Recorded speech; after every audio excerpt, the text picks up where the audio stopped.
오늘 하나님께서 우리에게 주시는 말씀은 출애굽기 32장 15절에서 20절까지 말씀입니다. 출애굽기 32장 15절에서 20절 말씀입니다. 제가 봉독해 드리도록 하겠습니다. 모세가 돌이켜 산에서 내려오는데 두 증거판이 그 손에 있고 그 판의 양면 이쪽 저쪽에 글자가 있으니 그 판은 하나님이 만드신 것이요 글자는 하나님이 쓰셔서 판에 새기신 것이더라. 여호수아가 백성들의 요란한 소리를 듣고 모세에게 말하되 진중에서 싸우는 소리가 나나이다. 모세가 이르되 이는 승전가도 아니요 패하여 부르짖는 소리도 아니라 내가 듣기에는 노래하는 소리로다 하고 진에 가까이 이르러 그 송아지와 그 춤추는 것들을 보고 크게 노하여 손에서 그 판들을 산 아래로 던져 깨뜨리니라. 모세가 그들이 만든 송아지를 가져다가 불살라 부수어 가루를 만들어 물에 뿌려 이스라엘 자손에게 마시게 하니라. 아멘. 오늘 이제 출애굽기 15절에서 32장 15절에서 20절까지 말씀, 또 이 안에 있는 영적인 교훈들 또 전해드리도록 하겠습니다.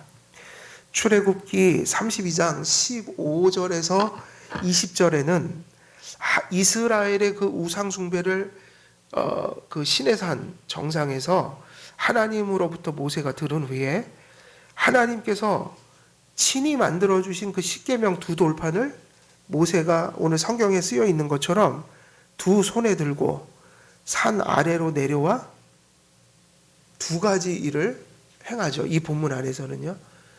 뒤에 나오면 또 뒤에서 여러 가지 일들이 벌어집니다. 근데 오늘 주어진 본문에서는 두 가지 행위를 모세가 범죄한 이스라엘 백성들에게 보여줬어요. 근데 그냥 보여준 게 아니라 하나님께 이스라엘 백성들의 타락함을 실상을 듣고 손에는 무엇을 들고요? 그냥 돌판이 아니라 하나님이 친히 십계명을 새겨주신 돌판을 들고 내려와서 그리고 이스라엘 백성들의 실상을 확인한 후에 두 가지 일을 행했습니다. 그 두 가지 일을 우리가 중점적으로 살피면서 오늘 이 말씀이 의미하는 바를 좀 살펴보고자 합니다. 하나님께서 모세로 내려가게 하신 이유는 앞에서도 어느 정도 언급했지만 이스라엘 백성들의 반역을 목도하게 하시기 위한 것이었어요. 위에서 말씀하셨고 내려가게 하신 것은 뭐죠? 직접 그 타락상을 모세의 눈으로 확인하게 하시는 거죠. 그럼 왜 확인하게 하시는가? 모세에게는 뭐가 있기 때문이에요? 사명이 있기 때문이죠. 사명 때문에 이스라엘 백성의 죄악을 보아야만 하는 거죠. 누구보다도 이스라엘 백성들의 죄악의 심각성을 깨달아야 하는 것은 모세였어요. 왜냐하면 그가 중보해야 했기 때문에.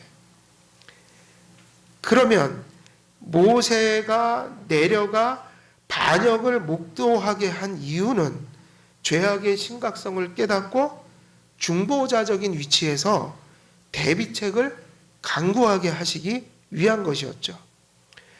그래서 사실은 우리가 그 앞에서 전했던 14절의 말씀에 보면 14절 말씀은 무슨 말씀으로 끝나요? 하나님께서 화를 내리고자 했던 그 마음을, 의도를 바꾸셨다. 다시 말하면 화를 내리지 않기로 하셨다. 이게 우리가 신학적으로 얘기하면 교훈적 의지로는 어떻게 하시는 게 마땅하죠?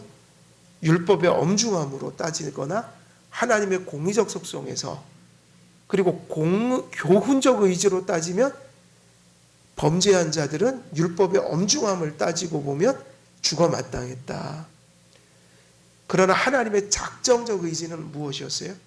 이스라엘을 멸하는 게 아니었다. 멸하시겠다는 말씀은 교훈적 의지의 측면에서 보면 그거는 원칙적으로는 맞는 거잖아요.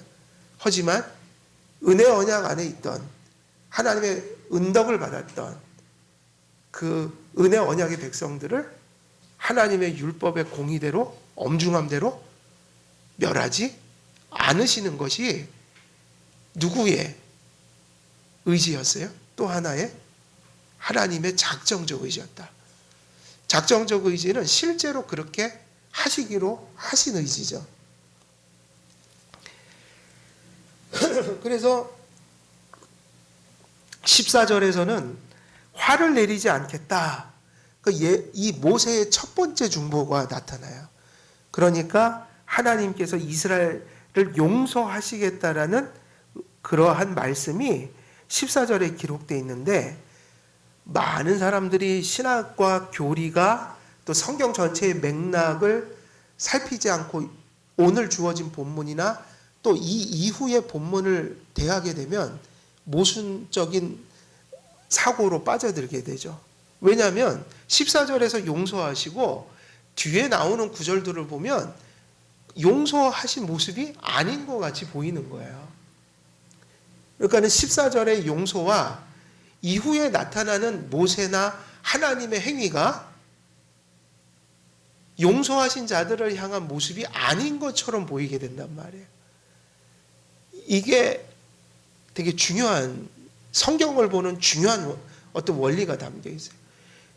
저희들이 출애굽기를 쭉 차례대로 이렇게 설교를 하니 설교자도 앞에 본문 다 살핀 후에 뒤에 본문을 설교하게 돼 있잖아요. 앞에 본문들을 살피지 않고 이 구절 15절에서 20절만 뚝 띄어서 보면요, 14절부터 15 이후에 나타나는 구절만 딱 띄어서 앞에 구절을 살피지 않고 뒤에 구절만 가지고 보면 사실은 엄청난 오류를 범할 그런 위험이 많아요.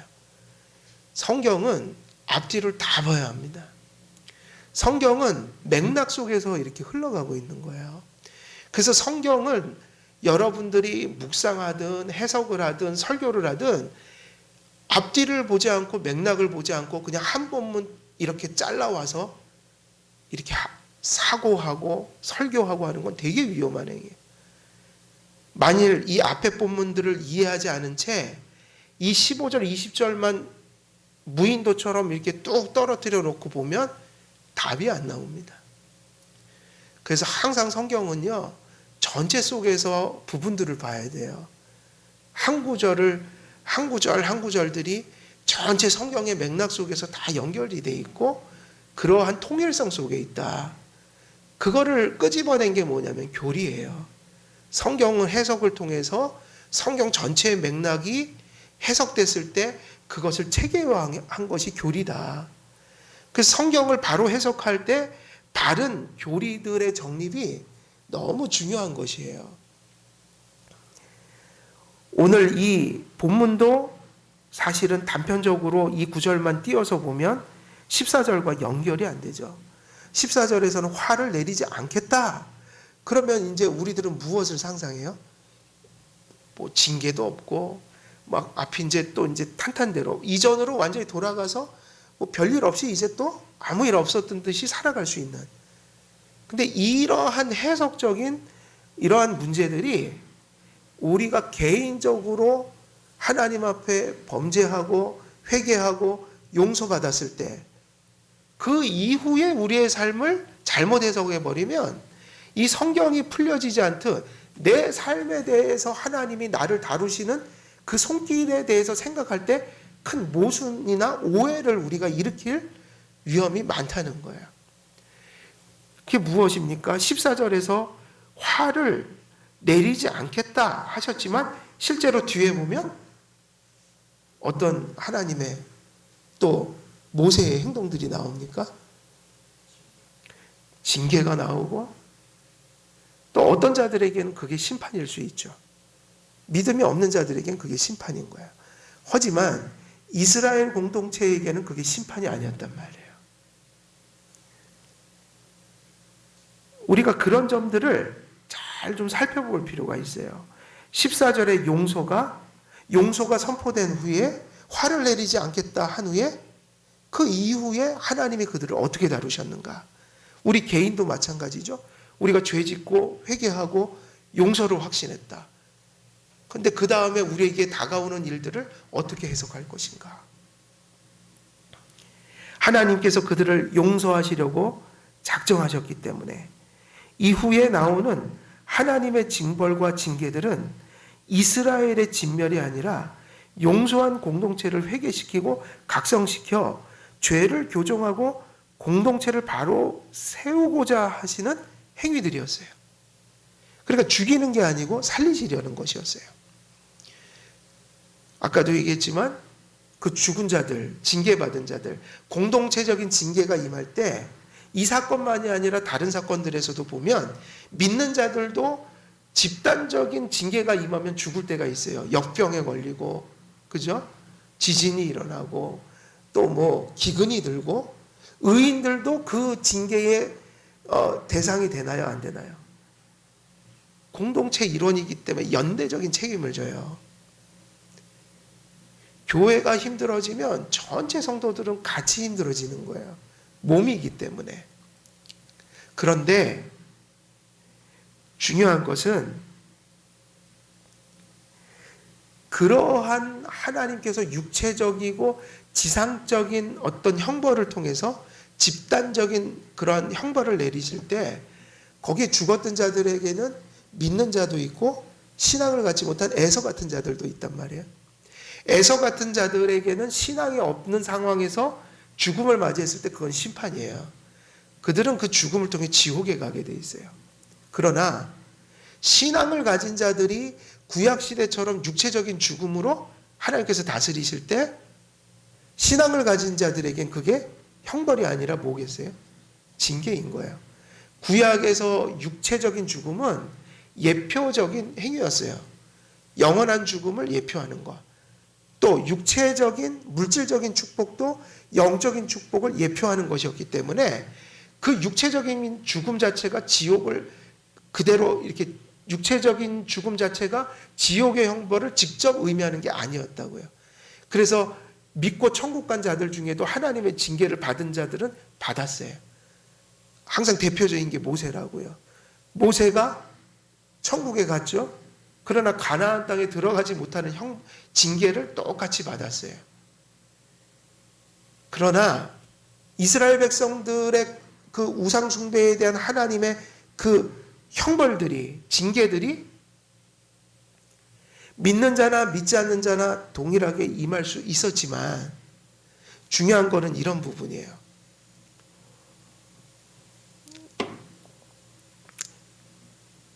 하나님 앞에 그 징계가 아닌 실제적인 불신앙 때문에 그 죽음을 통해 지옥으로 간 자들도 있었지만 하나님의 이러한 분노와 그러한 사랑의 어떤 매들은 신앙을 가진 공동체에 있어서는 어떤 의미로 해석이 되는 거예요? 죽이는 게 아니고 진멸하는 게 아니라 병든 것을 고치는 개념이었다. 고치는 것이었다. 그런 의미에서 보면 구약 시대에는 진짜 불신앙으로 지옥 간 자들도 있지만 그런 자들이 그 구약 시대의 옛 언약의 회원들이었다고요. 근데 그들 가운데는 반드시 어떤 자들이 있었어요? 믿음을 가진 자들이 있었죠. 형벌이 아니라 징계를 받은 자들이 있었단 말이에요. 근데 헤르만 바빙크라는 신학자가 중요한 얘기를 했어요. 교회에는 언제나 알곡과 가라지가 섞여 있다. 뭐가 있다고요? 신자도 있지만 신앙에 이르지 못한 자들도 반드시 있어요. 교회 안에는. 근데 그거는 우리의 눈에 보여요? 안 보여요? 우리가 판단할 수가 있어요? 없어요? 없어요. 고백을 하는 이상 모두를 회원으로 받죠.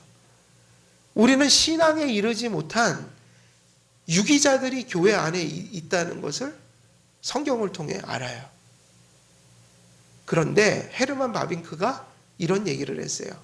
교회에는 알곡도 있고 가라지가 섞여 있지만 심지어는 중세시대 같은 때는 카톨릭 그 로마 교회 같은 경우는 중세시대를 돌아보면 거의 진리가 질식을 당할 정도의 부패가 만연해서 대부분의 성직자들은 말씀을 떠난 자들이었고 그런 소경들의 인도를 받는 수많은 생명에 이르지 못한 소위 말하면 썬데이 크리스찬 같은 사람들이 무지기수로 많았다, 중세시대에.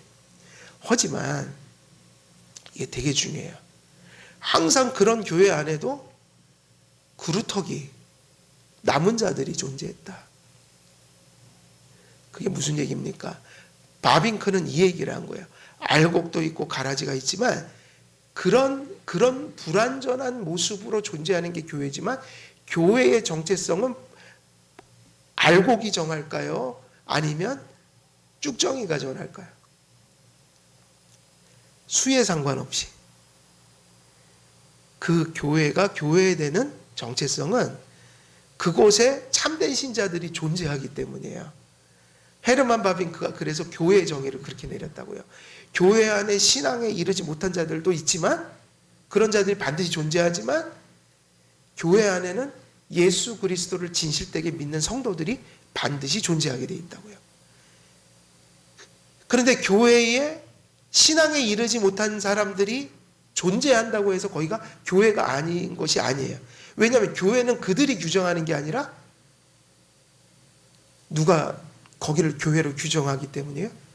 신앙을 가진 자들이 교회 정체성을 정하도록 하나님이 그렇게 규정하셨기 때문이에요.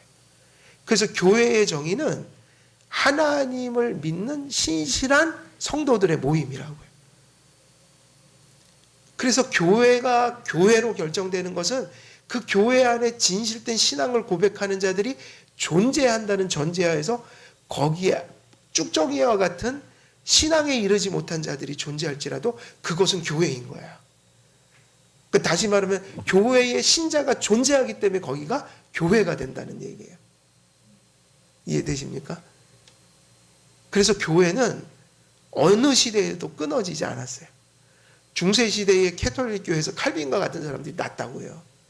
루터와 같은 사람들이 캐톨릭 교회에 존재했다고요. 그래서 그들이 종교개혁 운동을 통해서 교회를 회복시켰죠. 종교개혁이 일어났던 거예요. 마찬가지로 지금 우리가 이 타락한 이스라엘의 역사를 보면서, 야, 저런 사람들이 존재했던 저것이 과연 교회라고 볼 수 있는가? 근데 교회였어요.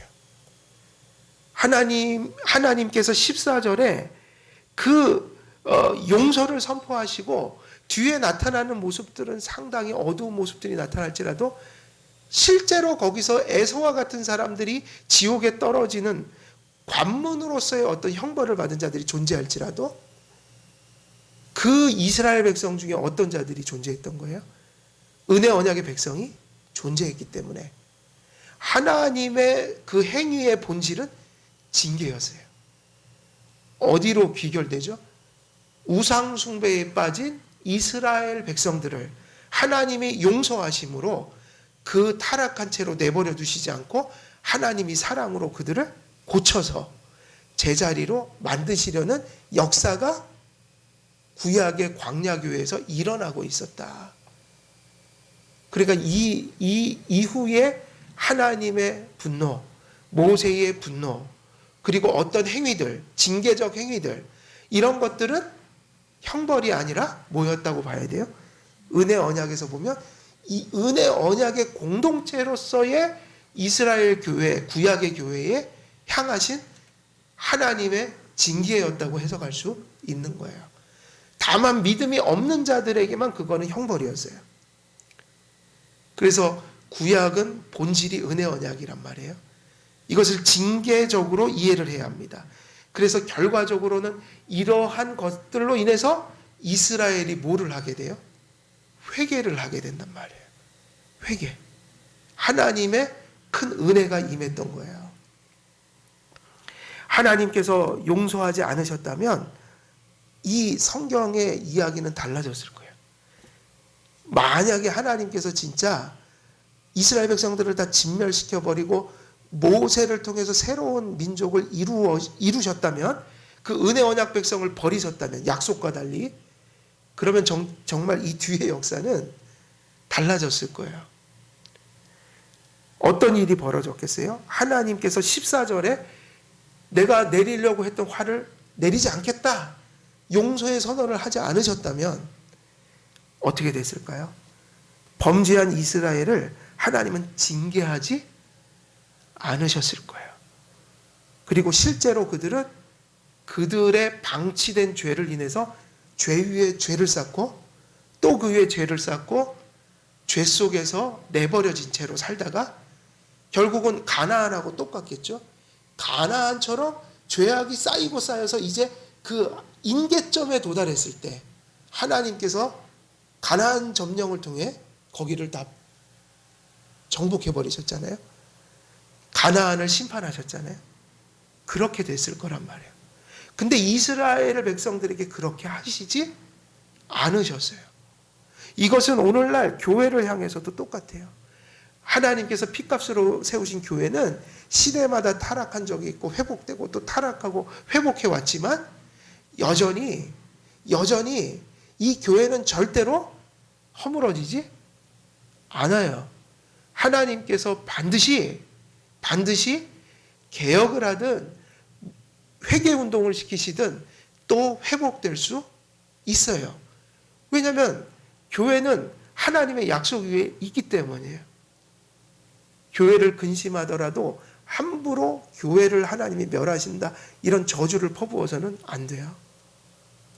그게 보편교회든 개교회든 그렇게 기도해야죠. 하나님, 저 망가진 교회를 고쳐주옵소서. 하나님께서 용서하시지 않으셨다면 그들을 결코 사랑의 징계, 부성애로 때리시는 그러한 매로 다스리시는 그런 교정의 역사가 일어나지 않았을 것이고 또 부패한 본성대로 그들을 하나님께서 내버려 두셨을 것입니다. 이러한 이치는 개인에게도 동일합니다. 하나님께서 택하시어 부르신 자들이 가끔은 범죄하고 깊은 신앙의 잠이 들어서 타락할 때 신앙을 가진 성도들의 타락을 하나님께서 결단코 지켜보고 계시지만을 않으신다. 그러니까 우리가 받은 복이 거기에 있는 거예요. 선택받은 자들의 복이 거기 있는 것이고 하나님을 선택받았기 때문에 하나님의 은혜로 믿음을 가진 자들의 복이 어디 있냐면 하나님께서 그들의 구원이 시작해서 끝날 때까지 그들을 내버려 두시지 않으신다. 특별한 사랑과 특별한 은총과 특별한 섭리로 끝까지 개입하신다는 거예요. 내버려 두시지 않는다. 내버려 두는 것은 가장 큰 무서움입니다. 성도가 가장 공포스러워해야 되는 게 뭐냐면 하나님이 내버려 두신다는 거예요.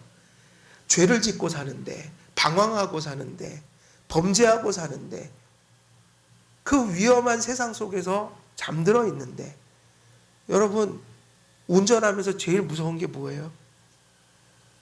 졸음운전이에요. 저는 졸음운전을 한 2번 정도 기억나는 졸음운전이 있어요. 이 졸음운전은 정말 무서워요. 너무 피곤해서 잠깐 이렇게 정말 한 3초 눈을 감았던 것 같아요. 근데 그게 3초가 아니었고 중앙선을 넘어서 있었어요. 참 은혜죠. 그럴 때 차가 없더라고요, 또. 그리고 한 번은 이렇게 쇠덩이가 이렇게 벽돌처럼 생긴 게 있어요. 이렇게 쇠통이 아마 잘려진 조각 같아요. 그래서 정말 요만한 쇠, 이 정도 두께였어요. 요거보다 한 반 두께인데 이렇게 쇠가 요렇게 요 정도 토막으로 나 있는데 제 대각선으로 앞차가 바퀴에 껴서 튕겨 나와갖고 내 유리로 달려와서 딱 부딪혔는데 구멍 요만큼 뚫어진 채로 들어오지 않고 여기 떨어졌어요. 그 깨지면 이제 일로 들어와서 제가 그때 운전하고 있었기 때문에 큰일 날 뻔했는데 그게 깨지지 않은 것도 신기하고 구멍이 요만큼 났어요. 그때 그 쇳덩어리가 들어왔으면 아마 전 죽었을 거예요. 자동차 운전하면서 사고는 정말 순식간이더라고요. 불가항력적이에요. 저는 그 쇳덩이가 이렇게 날아오는 걸 봤어요. 잠깐 동안인데 다 보였어요. 이게 날아오는 게 빨리 날아오는 게 아니에요. 쑥 이렇게 슬로우 비디오처럼 날아오더라고요. 머릿속에서 순간에 이거 어떡하지 하는데 벌써 빵 하고 저는 그러니까 이제 끝났구나 그러고 자포자기 하더라고요. 잠깐 동안인데. 근데 깨지지 않고 그 쇳덩이가 들어오질 않아서 겨우 살았는데, 유리가 이제 완전히 막 파편들이 날려 있고, 근데 그것도 무섭지만 저는 그것도 무서웠어요. 졸음 운전할 때 중앙선을 넘어 있는데 트럭이라도 와서 부딪혔으면 어떨까. 근데 다행히 차가 없었어요. 별로. 그래서 얼른 틀어서 들어왔는데, 신앙의 잠이라는 건 무서운 거예요. 분별력을 일시간 상실해 버리는 거예요. 우리가 무슨 일이든 급한 일들을 택하고 선택해야 될 때요, 그리고 더 어려울 때 더 차분하게 생각해야 돼요. 차분하게 생각한다는 거는 인간적으로 100시간, 1000시간 생각하라는 게 아니라 하나님의 말씀으로 좀 돌아보고 물어보고 기도도 해보고, 내 선택이 이러한 어떤 결정들이 하나님 앞에 성경적인 모습으로 지금 되어가고 있는가 물어봐야 되는데, 사람이 잠들면요 묻지를 않아요. 그러니까 사람이 잠들면 아까 얘기했던 대로 잠들었기 때문에 무서운 게 없잖아요. 그냥 가는 거예요. 눈 감고. 근데 그러다 사고가 난단 말이에요. 급할수록, 우리나라 속담에도 급할수록 돌다리도 두드려보고 가라 그랬지만, 그건 인간적인 조심성이고, 백날 두들겨봤자 하나님 말씀이 없이 가는 건 결국은 멸망길이에요. 잘 돼도 멸망길이고 안 돼도 멸망길이고, 성도들은요 말씀으로 분별력을 가져야 돼요. 성경 말씀으로, 교리로, 또 하나님이 주신 그 말씀이 내 안에 이렇게 정립이 돼서 사고의 틀이 돼서, 내가 이런 일을, 우리 가정의 일을, 내 자녀의 일을, 혹은 또 우리가 사회인으로서 또 시민으로서 살아가면서 그리스도인으로서 그 사회에 더불어 살아갈 때 어떤 결정을 하고 어떤 선택을 하고 살아가야 될 것인가. 급하고 어려울수록, 또 중요한 일일수록 이게 정말 하나님 앞에 합당한 것인가, 성경적인 모습으로 내가 사고하고 있는가, 그리고 결정해 가고 있는가 물어봐야 돼요. 우리는 하나님 앞에 묻지 않고, 하나님 앞에 묻는다는 게 막 또 음성 들으라는 얘기가 아니잖아요. 성경 말씀을, 내가 지금까지 받은 하나님의 말씀을 총동원해서 생각하라는 거예요. 그게 묵상이거든요. 하나님의 말씀이 내 사고와 의지 속의 역사에서 나의 행동과 결정과 말을 결정할 수 있도록 내 마음이 하나님의 말씀에 노출되게 하는 게 묵상이라고요. 성경 말씀 속에서. 그래서 물어야죠. 근데 우리는 하나님의 말씀보다는 세상의 말을 더 듣기를 신뢰하고, 또 주변에 있는 사람들의 말을 듣기를 더 좋아해요. 사람들의 말도 들어야 되지만 말씀에 비추어서 참고해야죠. 그죠? 모든 사람의 말은. 사람들 자체가 오류가 많기 때문에. 하나님의 말씀에 비추어서 저 사람의 말이 맞는가? 하나님의 말씀에 비추어서 그지 하나님이 저 사람의 입술을 통해서 또 나를 인도하고 계신가? 근데 말씀에 비추어서 이게 중요해요.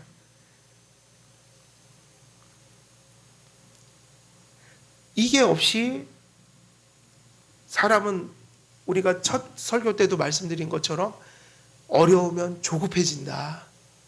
조급하니까 막 결정하는 거예요. 실리적으로, 감정적으로, 인간적으로, 그리고 혹은 사람의 말만 듣고 전혀 말씀의 분별력이 동원되지 않은 채로, 그러다가 큰 실수를 하고 후회를 하고 또다시 시작해야 되는 그런 어려움들이 있는 겁니다. 그런데 하나님께서 택하여 부르신 자들의 복이 뭐냐? 우리도 죄성이 있고 때로는 잠이 들고 하나님 앞에 어긋난 길을 걸으며 방황할 때가 많지만 불신자들과 우리가 다른 이유는 하나님께서 택하신 백성을 절대로 그냥 내버려 두시지 않으시기로 약속하셨다는 거예요. 이스라엘 백성들 왕을 세울 때 하나님은 그런 얘기를 하시죠. 다윗에게 뭐를 같이 두셨다? 징계의 막대기를 다윗에게 옆에 놓으시고 두시고 그를 다스리셨다. 순종할 때 복을 주시지만 그가 잠이 들면 징계의 막대기로 때리실 것이다. 근데 그게 사실은요, 들으면 기분이 나쁜 얘기지만 기분 나쁜 게 아니라 복이에요. 자동차 운전해서 졸음 운전하는데 트럭이 날라오는 저기서 달려오는데 누가 옆에서 일어나라고 그죠? 깨워주는 게 얼마나 큰 복이에요. 누군가가 클락션을 울려서 지금 당신 중앙선을 넘었습니다. 빵빵 하면서 알려주는 게 얼마나 고마운 거야. 그 클락션 소리 하나가 나를 살릴 수 있어요. 그래서 C.S. 루이스라는 신학자는 그 변증가는 그 얘기를 했어요. 고난을 그렇게 요약을 했어요. 고난이 뭔가? 왜 우리가 사는 세상 속에 고통이 있는가? 성도들에게 고통의 의미는 무언가? 뭐라고 얘기를 했냐면 성도들에게 고난은 하나님의 메가폰이다. 잘 못 알아들어요. 바른 길을 가. 하나님께서 조용히 말씀하시면 못 알아들어요. 그러니까 하나님이 알아들라고 뭐라고 그래요?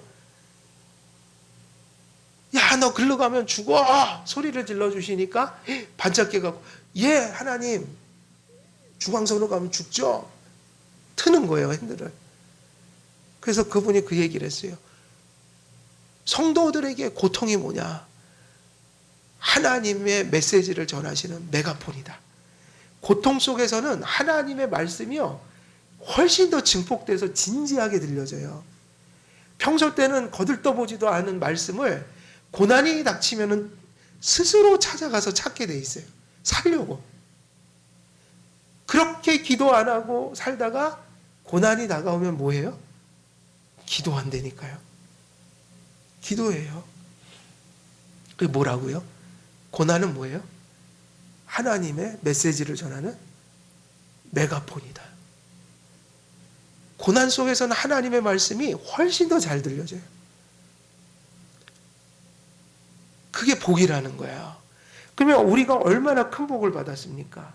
하나님 택하셔서 신앙을 주셔서 구원을 받았는데 여전히 잠들고 여전히 배회하고 여전히 일탈하는 삶을 살아가는 우리들을 하나님이 내버려 두시지 않으신다. 그래서 회개를 한 자들을 용서하시면 반드시 뭐를 하세요? 징계를 주신다. 반드시 징계하여 사랑하는 자를 회개시켜 돌이키게 하십니다. 반드시 구원받은 자가 타락할 때 그 삶 속에 하나님이 개입하셔서 교정하신다는 얘기예요. 그러나 신앙 없는 유기자들은 아무리 큰 죄를 짓더라도 그들을 교정시키는 의미의 징계를 하시거나 개입하지 않으셔요. 그게 무슨 얘기냐면 도덕적인 개선이 일어나긴 하지만 그건 사회가 잘 유지되라고 죄성을 억제하는 의미에서 어떤 사람을 도덕적으로 깨우는 계몽하는 일들이 존재하지만 도덕적으로 깬다 해서 자연인들에게 구원이 임하는 게 아니에요. 성화는 그래서 sanctification, 그죠? sanctification은 구원이에요. 성화는 하나님의 성령님이 생명을 주셔서 또 죄성을 죽이면서 하나님의 거룩한 성품을 닮아가게 하시는 역사는 그거는 구원이에요. 도덕이 아니라. 그래서 구원의 두 측면이 칭의와 성화다. 용서가 칭의죠. 근데 용서하신 자를 거룩하게 만드신다. 그 불신자들에게는 그런 의미에서 아무리 일탈을 해도 하나님의 구원적인 의미에서 개입이 존재해요? 안 해요? 없어요. 그게 버림받은 자의 특징이에요. 내버려 두신다. 로마서에 나왔죠? 로마서. 내버려 두신다, 그냥. 회개하지 않고 신앙 없이 살아가는 사람들에게 내려지는 가장 큰 심판은 그냥 내버려 두시는 것이다. 여러분, 죄를 짓고 살면서도 아무 일이 없다. 죄를 짓고 사는데 모든 게 형통하는 거예요. 죄를 오래 지었는데 내가 죽지 않고 지금도 숨쉬고 살아가는 거예요. 그렇게 못된 짓, 그렇게 나쁜 죄를 1년, 2년 회개하지도 않고 똑같은 모습으로 변화하지 않고 살아가는데 가만히 생각하니까 별로 나는 잃은 게 없어. 그럼 그게 뭐예요? 바로 하나님 없는 증거예요. 그게 하나님 버린 자들의 모습이에요. 그래서 타락했지만 신앙이 없이 회개하지 않는 사람들은 죄 위에다가 또 뭐를 짓고 살아가죠? 죄 위에 또 죄를 쌓고 살아가서 그게 바로 뭐냐면 저주인 거예요. 그래서 우리가 요즘에 TV에서 보면은 극악무도한 죄를 지었는데 놀랍게도 이들이 그 저지른 죄를 후회조차도 안 하는 사람들 많이 보여요. 지난번에도 나왔죠. 그 왜 살인사건 했는데 끝까지 자기는 잘못 안 했다 그러고 막 카메라 들이대는데 막 당당하게 막 그게 심리학적으로 사이코패스라고 하는데 저는 그 얘기도 좀 싫어요. 사이코패스가 아니라 도덕적, 그렇게 얘기하면 그게 심리학적인 해석밖에 안 돼요. 죄에 대한 책임이 없는 거잖아요. 그냥 타고났다.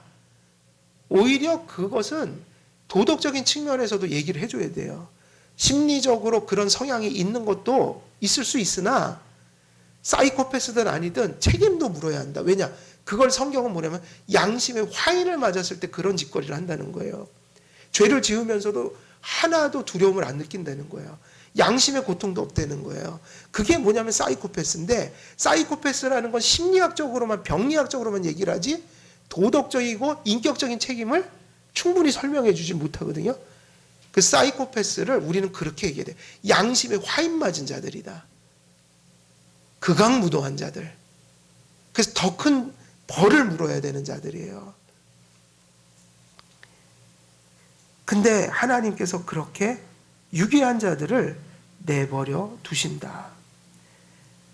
그러므로 14절에서 그 내리시겠다고 하신 그 화를 내리지 아니하시고 그들을 용서하시겠다고 말씀하신 뒤에 이스라엘에게 나타났던 그러한 모습들은 하나님이 때리시는 모습들은 일종의 이것을 무엇으로 이해하시면 되겠어요? 교회적인 용어로 이것을 해석한다면 하나님께서 구약의 광야교회를 용서하셨어요. 14절에서. 그럼 뒤에 일어나는 그러한 마치 매로 때리시고 메스로 막 그것을 파헤쳐 지금 어떤 그런 모습을 보이시는 것은 일종의 뭐와 같은 거죠?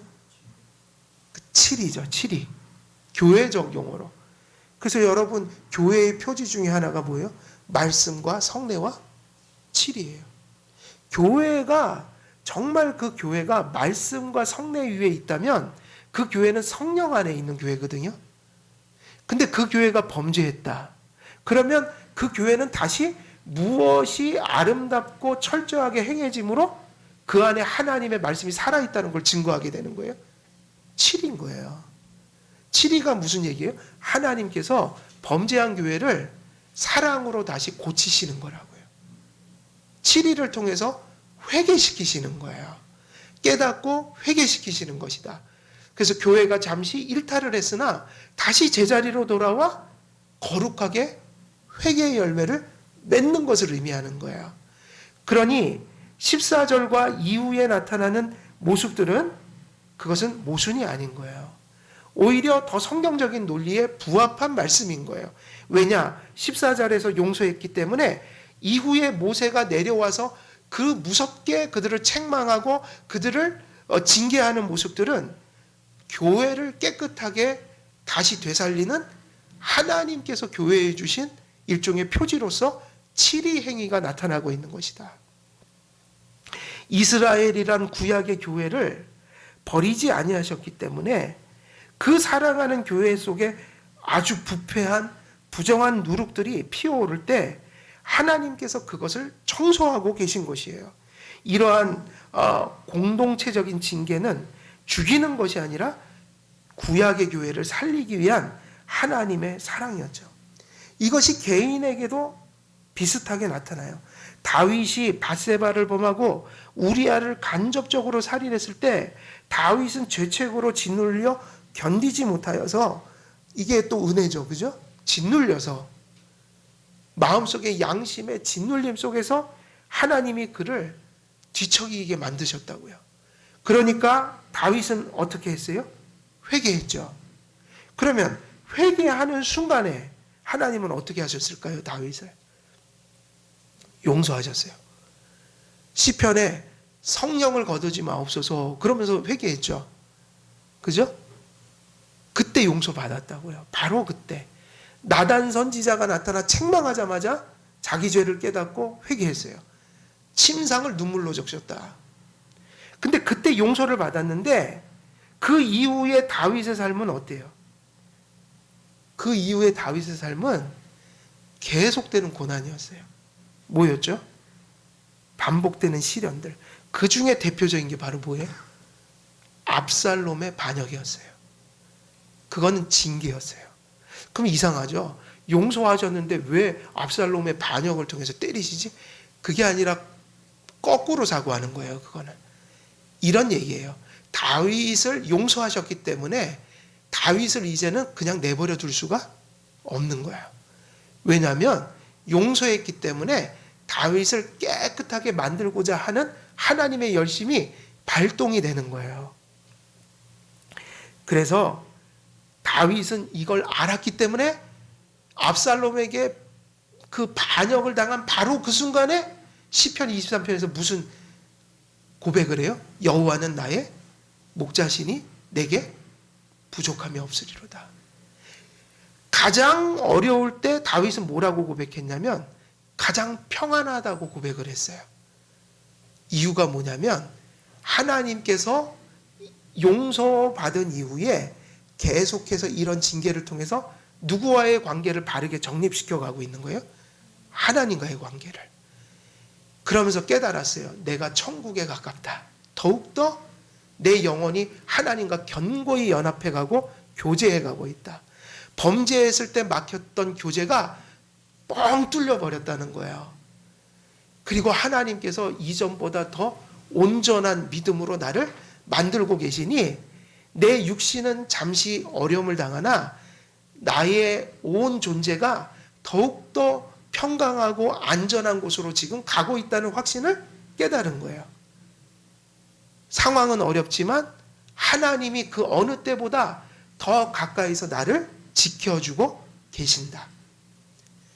그래서 가장 그 위험한 그리고 가장 수치스러운 아들이 반역해서 그 망신을 당하는 순간에 그런 고백을 하는 거죠. 내가 음침한 사망의 골짜기를 지날지라도 여호와가 어떻게 하신다고 그랬어요? 나를 안위하신다.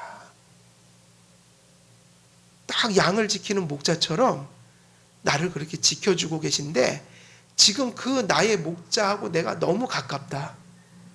왜냐하면 그분이 나를 용서해 주셨기 때문에. 그리고 그분이 나의 죄를 성화시켜 가고 계시기 때문에 내가 더욱더 안전한 곳에 거했다.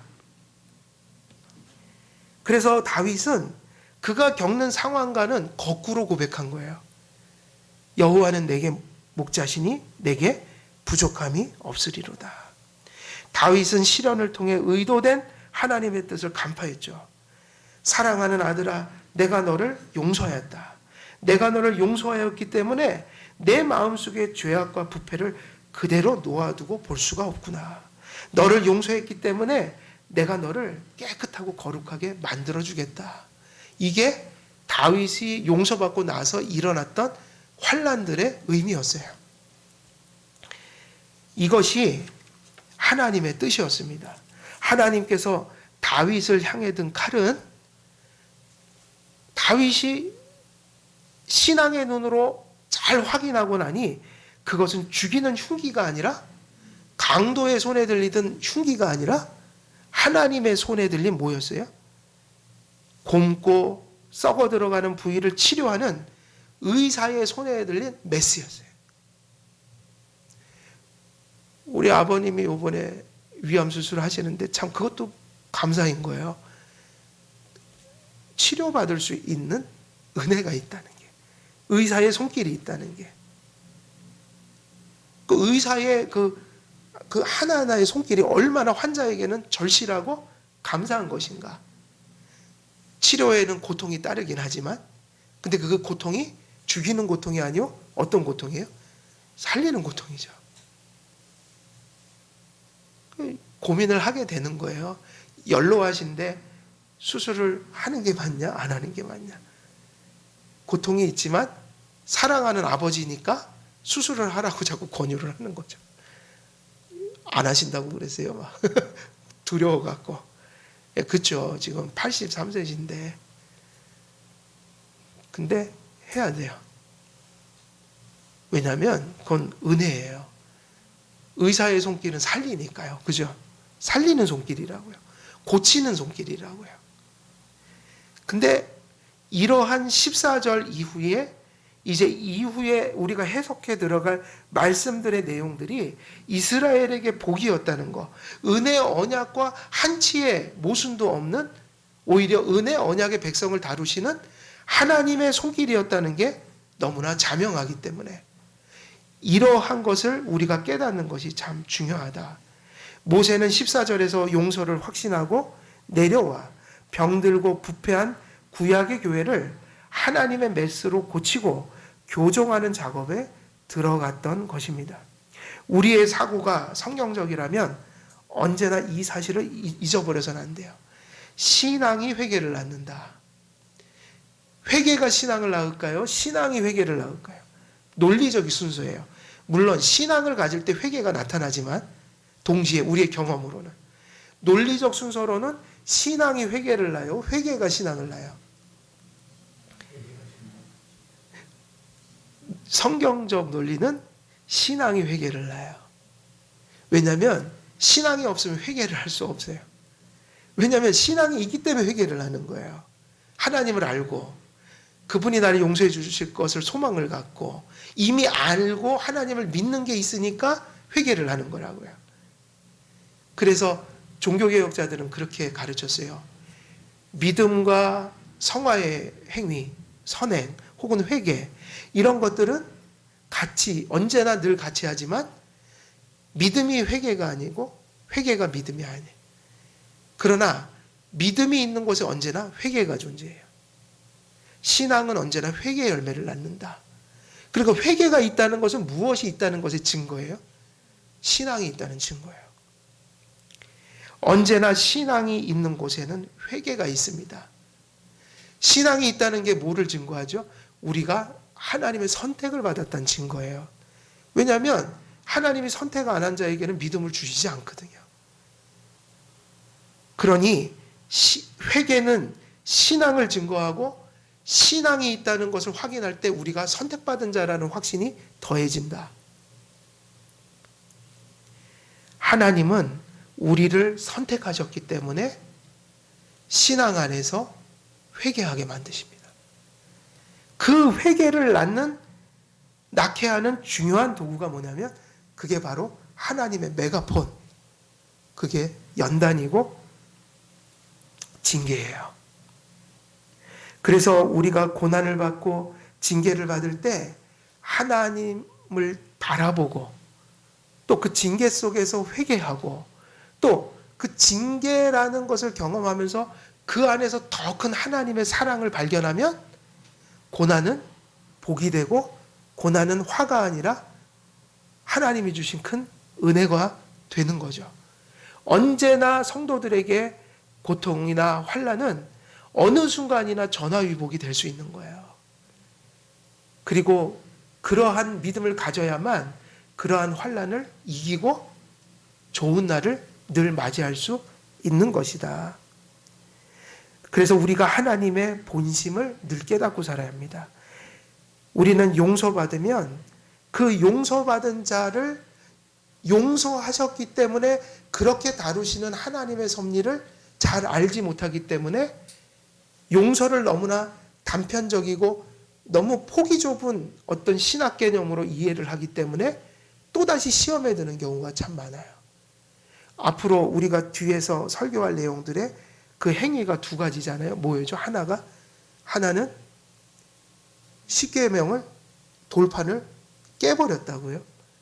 그거 보면 얼마나 두려운 행위예요. 그죠? 두 번째는 뭐였죠? 그 우상을 다 갈아서 태워서 녹여서 가루를 만들어 그것을 물에 타 먹였다. 그리고 뒤에 보면 레위인들이 우상 숭배를 주도한 자들을 다 칼로 쳐 죽여요. 레위인들이 그 처단을 하는 역할을 했거든요. 그 뒤에 보는 그런 어두운 모습들이 사실은 우리 성경적인 맥락에서 바르게 해석이 되면 그게 이스라엘 공동체를 향한 하나님의 열심이었어요. 그들을 고치시고 공동체를 회복시키시는. 그래서 뒤에 가면은 결론이 뭐냐? 이스라엘 백성들이 이전과 동일하게 이제 하나님과 화목하게 예배드리는 장면이 나와요. 근데 이것이 개인적인 신앙사에 있어서도 잘 정립이 돼야 될 문제다. 하나님 앞에 죄를 범하면 회개해야 되고 하나님의 사죄를 확신해야 합니다. 근데 하나님께서 용서하셨기 때문에 내가 용서받았다면 우리를 어떻게 다루실 것인가? 그거를 우리가 다음 뒤에 있는 구체적인 내용들을 가지고 다음 주에 계속 이어서 할 것인데 일단 오늘은 그런 중요한 교훈만을 좀 가슴에 정리하고 마치도록 할게요. 오늘 말씀대로 용서하셨기 때문에 우리를 용서하셨기 때문에 우리 안에 남겨진 죄악의 습관과 부패함을 하나님은 교정해 가신다. 그 교정하심에 있어 하나님이 사용하시는 것이 무엇이냐? 연단이요 징계다. 용서하셨기 때문에 우리를 고치시고 또 교정하시는 그 하나님의 손길을 언제나 우리는 인식하고 있어야 한다.